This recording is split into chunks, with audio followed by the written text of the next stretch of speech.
Alright guys, today we're going to be doing a 300-hour service on this Mercury 115.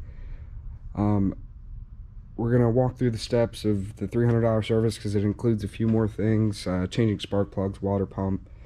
That's really about it. Other than that, we got to change the oil filter. We got the fuel filter down there. Got to change the lower unit. But we'll walk through. I'll show you the steps that we do and kind of give you some tips and tricks and stuff that I've learned along the way. And this will go for any 75 through 115, so 75, 90, and 115. It's going to be exactly the same for those two other ones. Alright, so the first thing that I like to do while I'm doing everything else, I like to start sucking the oil out. We prefer this way because it's a little bit less messy. With the drain plug being right there, you know, it can kind of trickle down the side, get underneath there. So we like to suck it out, and it does a really good job. Gets all the oil out. Never had a problem with it. So one of the reasons I like to start with the oil, especially right now with it being a little bit colder out, is it takes a little bit longer to get all the oil out. So getting it started while you're changing the oil filter, fuel filter, kind of keeps you on a steady pace. So first things we're going to do here is we're going to make sure this motor is right about level, which is somewhere right in there. Make sure it's level to the ground. That lets all the oil settle down in the bottom. And then we're going to come over here. We're going to pull out this dipstick. Now these are kind of tricky because if you just pull up, you're going to end up flinging oil everywhere that's on the dipstick and can hit your hand. So I kind of put my middle finger through that ring and I put my thumb on this intake manifold here. I kind of just push with my thumb and it pops it out a little bit, and it makes it a little bit easier and less risk of hurting yourself. So I always like to check the oil too, see if there's any flakes on there, see how dirty it is. And this year, this motor's actually had about 120 hours put on it. It's supposed to be every 100 hours or every year. So, but it was getting close to the end of the year, so we just waited to service it and haven't had a problem. But it's definitely due for an oil change. So the way this Mighty Vac here works is it's got a hose that runs all the way here. You got a long hose, and the end of this hose will just go down into the dipstick hole there, and you just go down, and whenever it stops, whenever you can't push it any further, you don't want to push it hard at all, but whenever you can't push it any further, it's down on the bottom. So then we're gonna come over here and make sure that it is on evacuate, not dispense. We don't want it to push stuff into there, we want it to pull it out. So we got it on evacuate, and it's just got a little pump here, just like a bicycle pump. You just pump that a few times and you'll see this oil, it'll start running out here. And you just give it a good 10 or so pumps, and after that you just kind of let it ride, and then as it loses vacuum, you just come back, pump it some more. But in the meantime, I'm going to go get the oil filter, fuel filter, and I'll show you the process on changing those. So another quick thing on the newer Mercury motors, some of the older ones, but mainly these newer ones, this little panel right here, it's like this on the 75 through 115. And when you get to the 150, I believe it's got one up front, and then the 175 and up have it back here. But it come with this little information panel right here, and what it tells you is, every 100 hours or yearly, change the oil and filter, gear case lube, and then inspect these components. And then on the other side, it's every 300 hours or every 3 years, replace spark plugs and water pump as well as the engine oil and filter and gear case lube. And then down here at the bottom, it's kind of got some specs, you know, your foot-pounds on the spark plugs, some engine information there, and then it tells you what kind of oil and how much to put in there. Alright, so for this fuel filter, it's just got some quick disconnects. So these little red tabs here, if you push those in, you can actually push them in and then pull out, and then they come off. Just do that for the other side. Make sure you keep in mind which way the filter is facing, so whenever you put the new one on, you know which way it goes on. What I just did too is I actually loosened the cap on the gas tank, and that releases all the pressure and it stops fuel from coming out of here, because sometimes it'll build up pressure and it'll just start spraying fuel, which isn't fun. But for this other one, it's the same exact connector as this one. Just got to reach in there and disconnect it like that, and then this pops off. There's our old one. So we got our new one here, and it's got a little arrow, kind of hard to tell, but there's a little arrow right there, and that's showing the fuel flow direction. So we want it flowing towards the back of the motor. So we plug this side in. You'll hear it snap. That's how you know you have it on far enough, like that. And then you just do the same thing for the other side. There it is. That's a new fuel filter installed. Next, here's our new oil filter. So we're going to lay that off to the side. So to pull this old one off, we're just going to take an oil filter wrench, squeeze down and turn. And it wasn't on there tight at all, which is how you want it. Now, these things have a little tray underneath to catch any oil that comes out. And usually, after these things haven't ran for a while, the oil will dump down into the pan and you won't really get any oil that drips out. So that worked out nice. There's the old one right there. So what I'm doing now is I got some of our new oil here. Just gonna dip my finger down inside of there, get some oil up that gasket.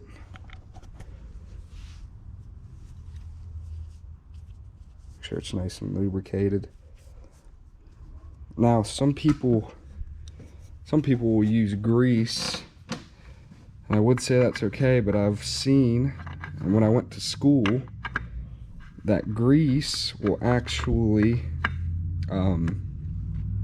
it'll actually dry up over time and act like a glue. So that's kind of what you don't want. Now for this oil filter, just like a car oil filter, just hand tight. That's good right there. Nice and snug. That's the new oil filter. So now we're gonna wait for this oil to stop pumping, which we are getting close.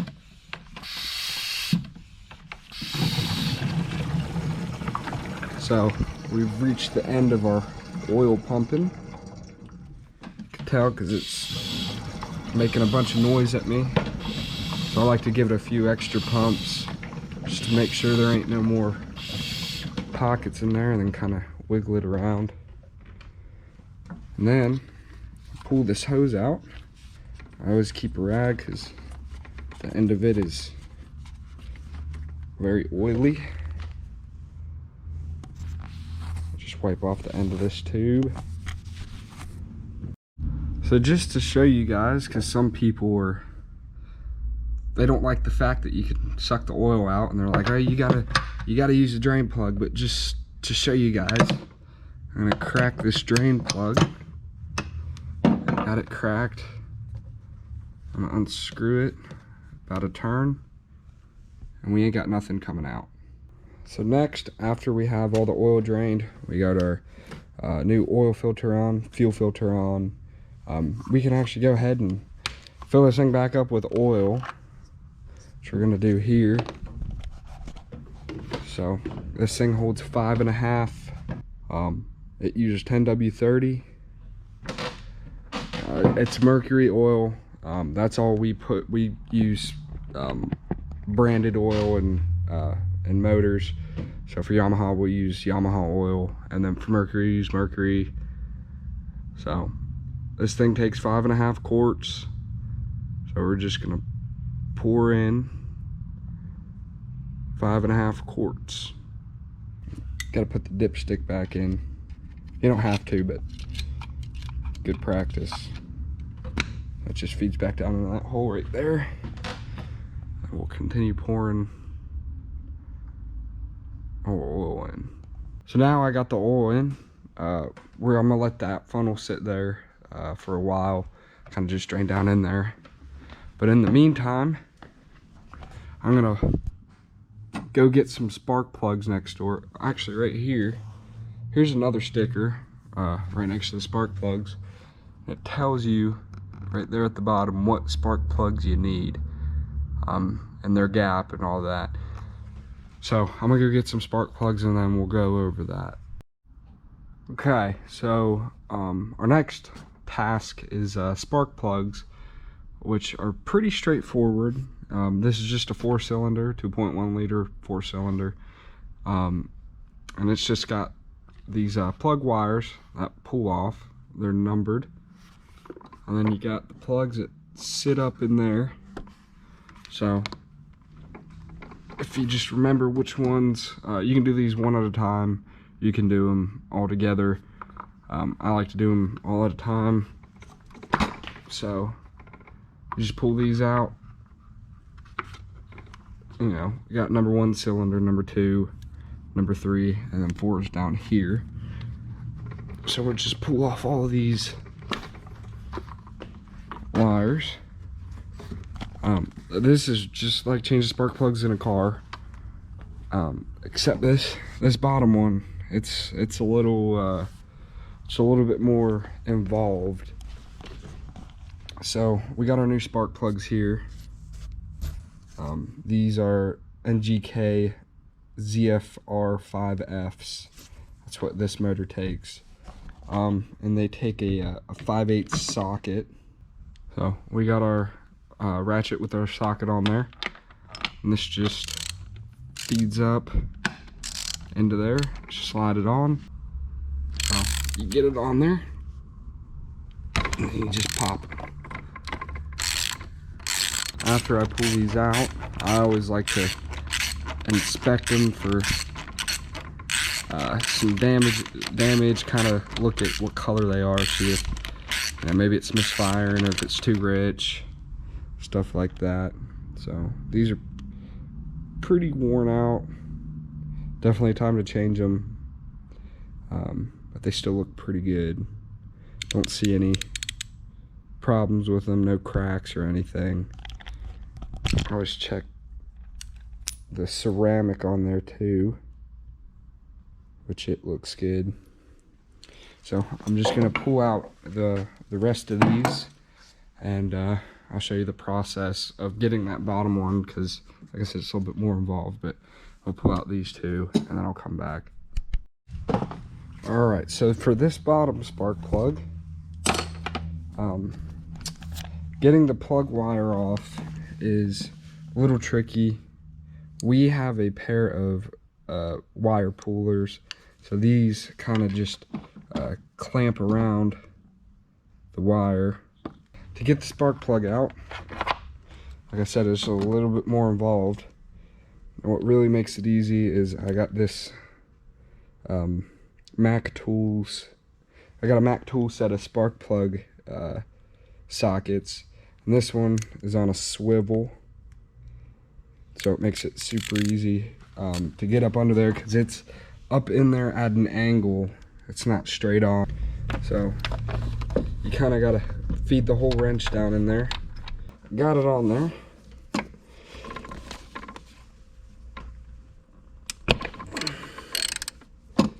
And you just pop it and then undo it. Now it may take a while to get the actual socket on there. When you do, you'll know. And this is all going by feel, because you can't see anything under there right now. Another thing I like to do is actually just put just a dab of anti-seize on the threads of these spark plugs on the new ones. It makes it a lot easier next time you got to change them. So I just get me just a little dab and just put a little bit on there. So got our new spark plugs here. Got a little bit of anti-seize on there, and right there you can see in salt water you want to apply some, but I do it just cause it doesn't hurt. But we're gonna start with this bottom one. What I like to do is take it with my hand, and then remember it's up there at an angle, and then you just gotta feel your way around. Got it started up in there. You probably can't see that, but we're just gonna grab our wrench again, ratchet,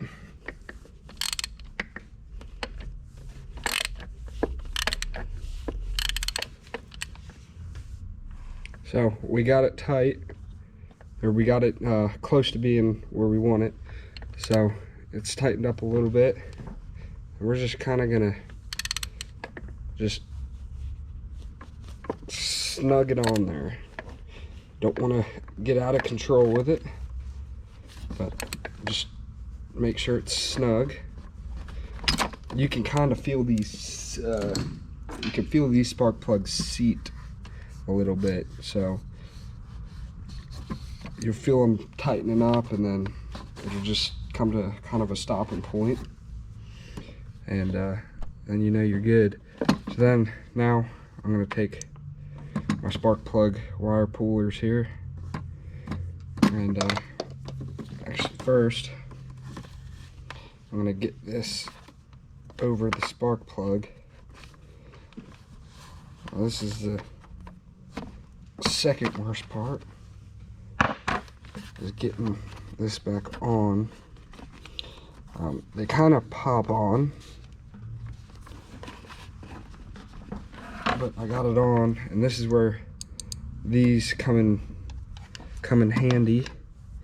So I can take this and push it on there, and I heard it kind of snap on there. Kind of give it a little tug, then come back off. So it is good. So I'm gonna grab my next spark plug.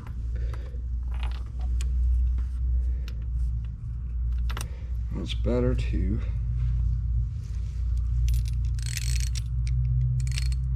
put it in the socket, and then I'll feed it up in there. Just use the knurled bit. And I just spin it on there. So then get to that point, and you feel it kind of tighten up right there. That's what you want. So pull that off, and then I'll show you. So like I said, these wires are numbered, so we got number 3 just going on number 3 cylinder. So just push it on over, and then try to show you this by hand. You just line it up, push it over that spark plug. If you're real quiet, you can hear it click on there. So before I pull off the lower unit to do the water pump and change the oil in that, I'm gonna grease this thing, and I'll show you all the grease points and how I do it. So I have a nice electric grease gun. Absolutely adore this thing. It's great. But there's a grease point right here on this steering column, so give you a perspective. It's right back in there. So I'm gonna just pop that on there. And for this one, right up in this crack right here, I'm gonna watch for grease to come out. And another good thing about having this electric grease gun is we used to do this by hand, but this electric grease gun pumps it in there and it pushes water out that's been trapped in there. So that helps from causing it to seize up. So I'm just gonna pump this full. We're gonna watch up here to see, watch for grease to come out.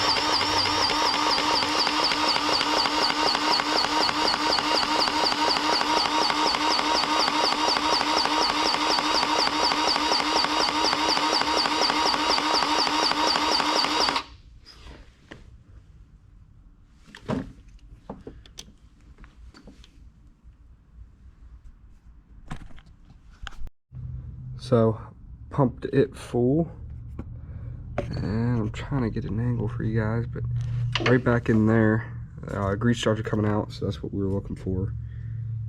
So got that greased. We got one right here, which is for this little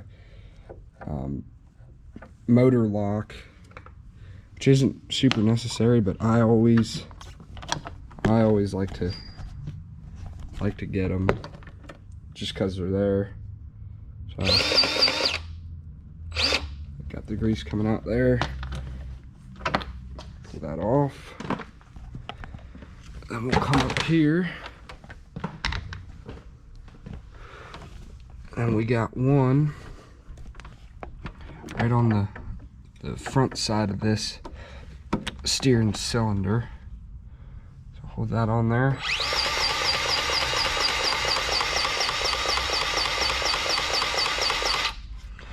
I got grease coming out right there.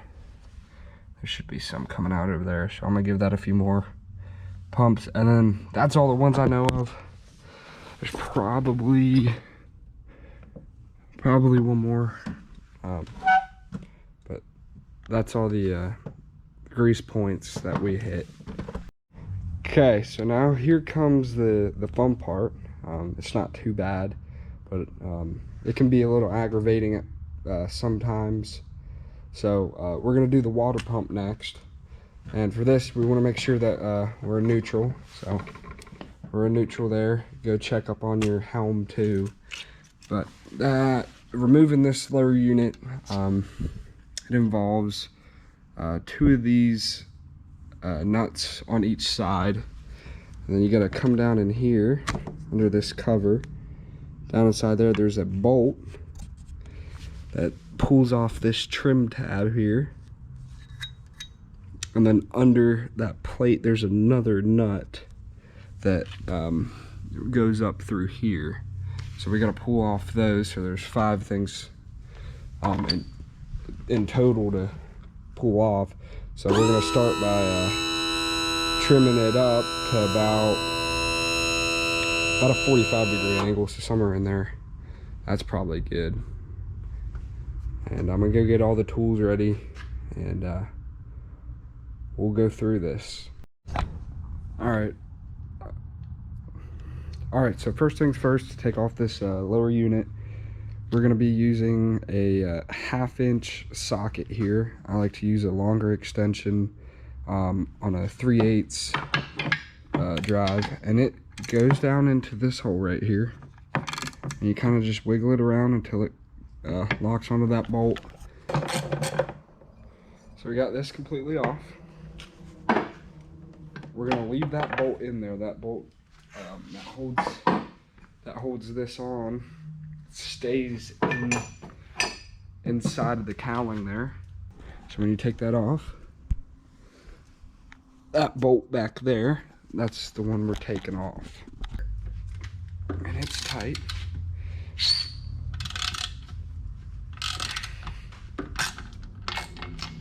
So got that pulled off. These are a 3/4, so put it on there, and this motor's gonna want to rotate on you. you might want to use the open end just so you don't get your wrench caught in there. But this is a ratcheting one, so I'm just going to ratchet all the way until it comes off. Then there's a nut and a bolt, or a nut and a washer that comes off. We're gonna do the same thing for this back one here. Well, actually on this back one, I don't know why I do it, but I always choose this back one right here. There's no rhyme or reason, but I'm gonna loosen it.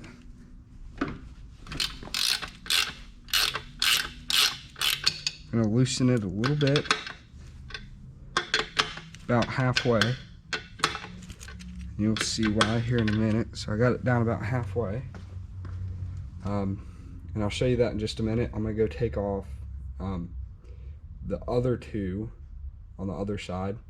I'm gonna take them off completely, but leave that one on, and I'll show you why here in a second. Okay, so we got all the bolts out. We got all the nuts off, except this one back here. Now, the reason I told you to leave it on is because what we're gonna do is we're gonna take this lower unit and we need to get it separated from the bottom of this midsection. So what I like to do is I take it by the skeg here and back here. I kind of just shake it, and it's gonna be tight. So we have it separated just a tiny bit, but it should be enough to where if we take, you know, something like a little scraper like this, just ever so slightly, so you don't mess it up, you can get it in there to pry down. Just very carefully. You don't want to force it, but just so it drops down a little bit. Now it's sitting on this and it didn't just drop all the way out. So now, since we got it loose, we can, this works better with two people, but you can do it by yourself. You can kind of hold the lower unit and take that nut off at the same time. So I'll kind of show you how to do it by yourself. I'm gonna get my wrench. I like to get down with it. I like to kind of hold it like this. Get my wrench on there. Get it loose. And hold it. Hold the pressure off. You can get this nut off by hand. Set it off to the side. And this just drops out.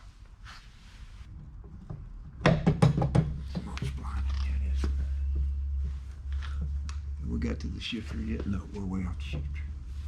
So let me bring it back down here. No, I'm trying to follow it. Okay.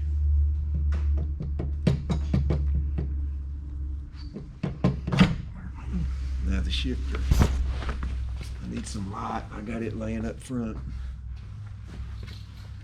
Hang on, I can see it. Screwdriver. Or flat. Oh, well, it's lined up. I think it's time for your wiggling. Yeah.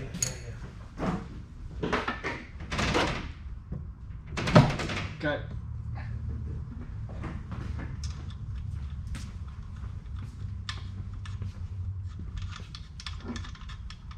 Edit the fool out of that right there. Just make it look like I don't know. That wasn't bad. I don't know. I think you put that whole thing in there. You have the guy running around reaching in between your legs. You have the one guy do the flower, but then run to the shifter wiggle. Okay, now check me. Hang on here. There's neutral. I'm in neutral. Forward. Yes. Neutral. Yes. Yes. Back to neutral. Yes. Cool. I think I beat the 30-minute mark. Yes. I know. I wasn't gonna say that to you when you was there. I was like, okay. I think we got a good system down now. When you go to the Oh, It only took 12 years to come up with that. I know, but we got it, man. We ain't there. We were concentrating on getting some kind of. We were working on, I forget what we were working on, but Yeah, which one of us that I said, hey, you never do this. I did. alright, so it's actually the next day, but only thing left we have to do on this for the $300 service is you got to change the gear case oil. So the first things we're going to want to do is we're going to want to take the prop off, and on this it involves bending this tab right here, and then there's one on the other side here. We got to bend those back. So I'll just take a screwdriver, kind of just work your way under it. When you get under it, just pry it up. When you got it pried up a little bit, I turn the blade sideways and I kind of hit it from the back. Kind of hit the back of the screwdriver, and it bends that tab up.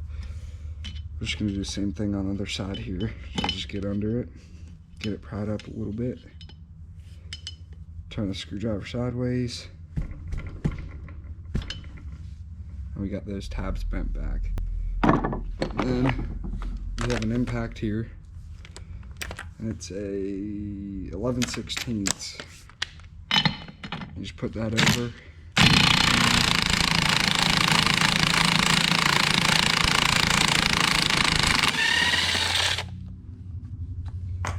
Just pull that nut off. And we got our little retainer clip there. And we can pull this prop right off. I checked the prop for any damages. Make sure there's no cracks or bends or anything. Make sure our hub in there is looking good. Just lay that off to the side. We got our prop washer there. Just got a taper on the inside because it sits on this taper on here. And then these things also have a, we call them a prop ring. But basically, you know, if you hit something, it's gonna break off. It's gonna break this ring right here instead of, you know, the internals of the gear case, which it works pretty good. But sometimes these will break and cause it'll cause to make it act like it's cavitating. You know, you'll give it power and it'll just rev up. So we check those for any damages. If it doesn't spin and it doesn't fall out, then it's good.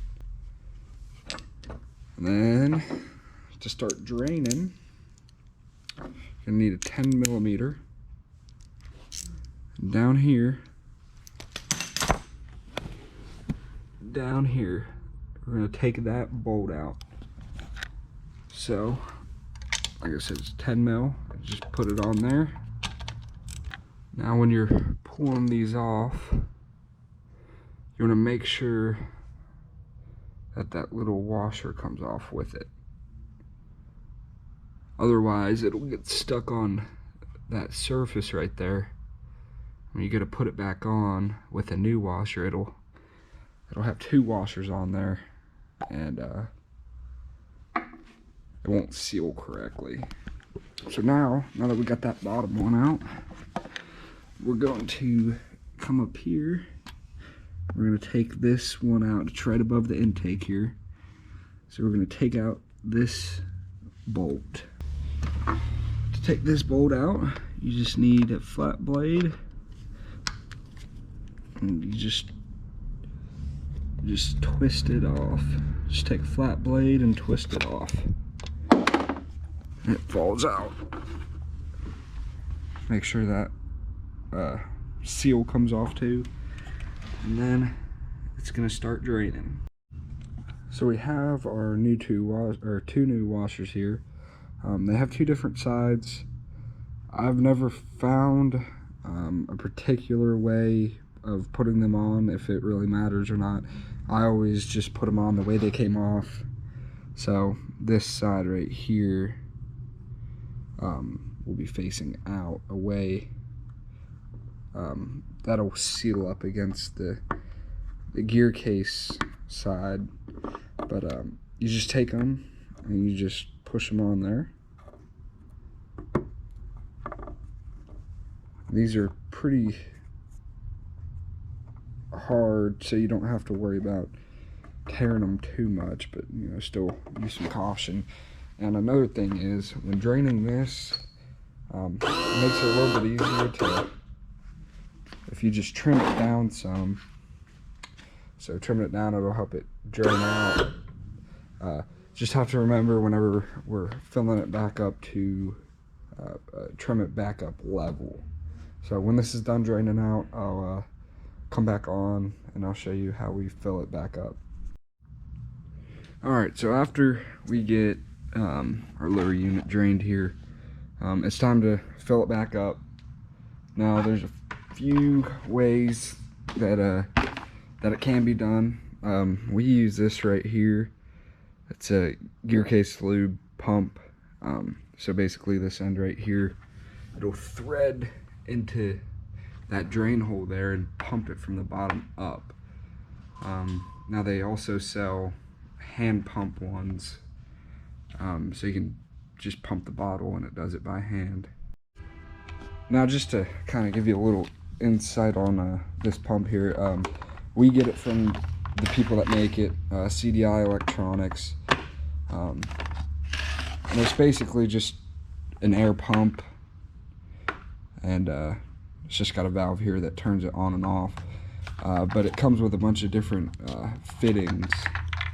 So you got a bunch of different fittings in there for different lower units. There's one for a Yamaha in there, and that's really the main two that we use, is this one, which fits Mercury, and then the Yamaha one. But the way this works is we'll take off this right here, and I'll take this down here, that drain hole. Just going to screw this in. It just threads in there. Get it flush. Doesn't need tightened at all, so just a finger tight is good. And then take this hose, you just push it on there and it kind of clicks in and locks in right there. So now we got that in. I'm gonna make sure this motor's level. Got it level right there.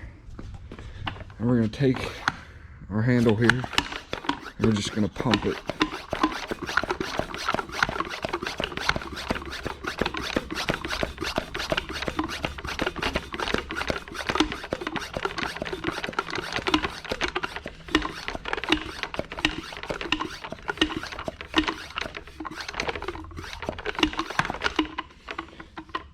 Now it ends up getting pretty stiff. That's what you're looking for.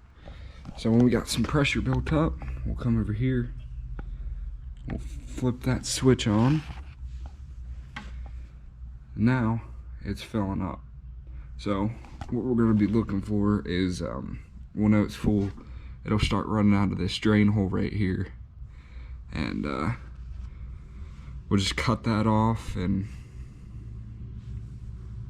this is just pumping it in from the bottom up, which also helps get all that air out. So that way you know you got a full gear case.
Alright, so now we got it pumping out, so we're going to cut that valve off right there. I always like to just give it a little bit more, just to make sure all the air bubbles are out. But we are going to take,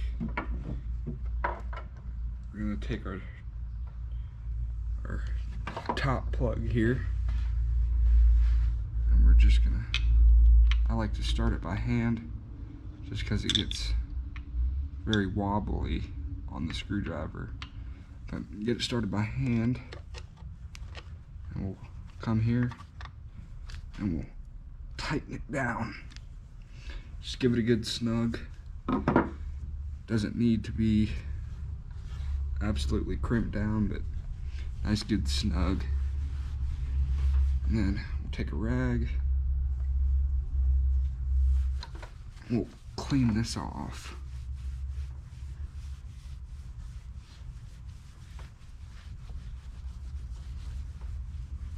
So, kind of want to do this a little bit quick, but we're going to pull that off. We're going to unscrew this, get our other bolt. Now what that top plug is doing is keeping it from getting any airflow so it doesn't dump back out on you. We're going to take our 10 mil ratchet again. We're going to run this bolt back in. Now to tighten this, just like that top plug, just give it a snug, and it's good to go. And that's all it is on filling up one of these lower units. Now I like to take a rag, just clean up inside of there, make sure it's all nice and clean, and get all that oil out of there. Make sure you get the bottom of the skeg here.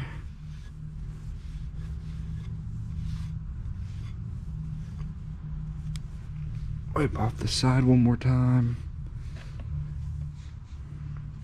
And then that's it. So now all we gotta do is put this prop back on. Alright, to put this prop back on, I like to start, I clean off the shaft here. Just try and get some of that old grease and stuff off. You don't gotta do this, but I like to do it. So after we got it wiped down, I'm gonna take some more grease, and I'll just run a bead, kind of run some right here. Then I'll just take my finger, make sure it's all around them splines. We're gonna take our washer here. It's got a tapered end, and on the shaft right here it's tapered, so you kind of just match that up, and it'll just slide on like that. Next, we can take our prop. Careful, because this piece will fall out. So you just feed it onto the shaft here, kind of twist it back and forth and get it lined up, and when it lines up it'll just push back. Then we'll take our locking washer here. Now on this, it's got two sets of ears, so one's got a hole in the middle, and the others are these tabs. So you're going to take the ones with the holes, and on there's little grooves on that hub. You just line those up, and that keeps it in place. We'll take our washer here, and we'll get it started on there.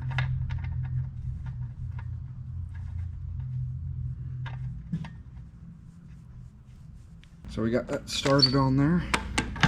Take our impact now.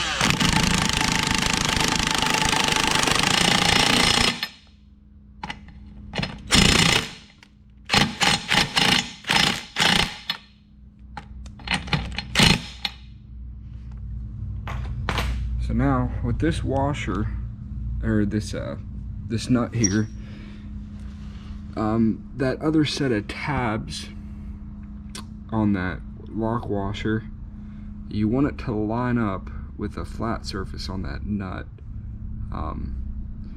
because these are gonna bend back over the side here, the flat surfaces of this nut.